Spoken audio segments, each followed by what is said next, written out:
que ça, et c'est vrai, on est aussi dans ce livre L'homme joie, les deux pieds dans une forme de détresse, parfois, oui, dans bien le sûr. noir. Vous écrivez, si mes phrases sourient, Oui, c'est parce qu'elles sortent du noir. oui.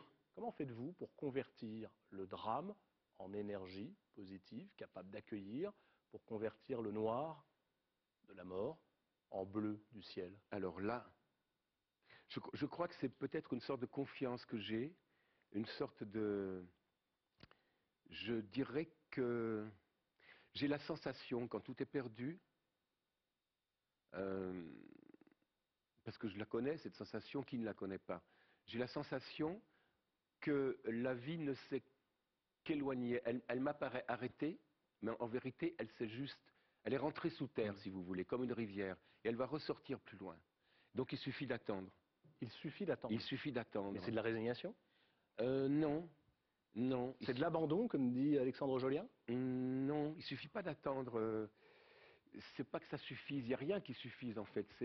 J'ai du mal à répondre à votre question. Pour être très honnête, si j'étais malhonnête, je donnerais une réponse bien calibrée, mais j'ai du mal à répondre.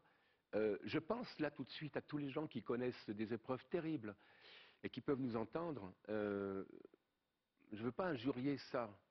C'est pas facile. La vie n'est pas une chose facile, du tout, du tout.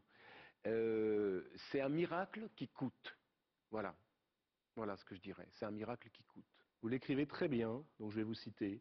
La vie n'est jamais si forte que lorsqu'elle est contrariée par un côté, empêchée dans une de ses voies. Elle file limpide par l'issue qui lui reste. Un peu comme si, sur l'extrémité d'un robinet, on appuyait la main, rétrécissant à l'extrême le passage de l'eau. Elle ne sourd plus, elle jaillit. Oui. Donc en gros, nos ennuis, nos drames, nos tragédies, si on sait appuyer la main comme sur un robinet, ça nous permet de faire jaillir enfin la source d'émerveillement?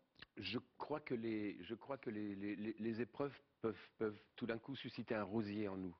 Mais pas toujours. Il n'y a pas de règle, il n'y a pas de méthode. Il n'y a pas de règle, il n'y a pas de méthode. Il n'y a pas de... Il n'y a pas de... Oui, mais comment est-ce qu'on y parvient? Par exemple, vous écrivez ceci, Oui. parlant des drames. Daniel Cohen citait effectivement ce passage sur Alzheimer. Oui. Quand vous dites la vie est à peu près 100 milliards de fois plus belle Oui. que nous l'imaginons Oui. ou que nous la vivons. Oui, c'est certain. Oui, mais très bien, mais comment est-ce qu'on fait pour s'en convaincre?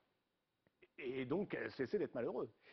Ben, c'est ce qu'il y a de plus faible dans la vie qui m'a persuadé de ça, qui m'a montré ça.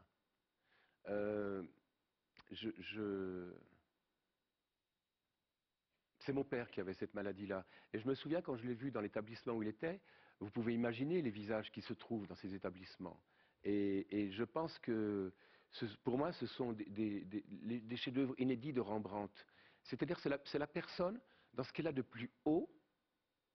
C'est terrible d'ailleurs de les maltraiter, de les traiter juste avec de l'efficacité de soins techniques, juste comme ça. C'est terrible parce qu'on devrait comment dire, comme les révérer. Celui que l'ange de la disgrâce a touché de son épée devrait être sacré pour nous, devrait être sacré. Pourquoi? Parce qu'il est très très près, beaucoup plus près que nous du réel. Ça n'est pas à dire que le réel est une mauvaise chose, que la vérité de tout c'est la mort ou la souffrance. Pas du tout.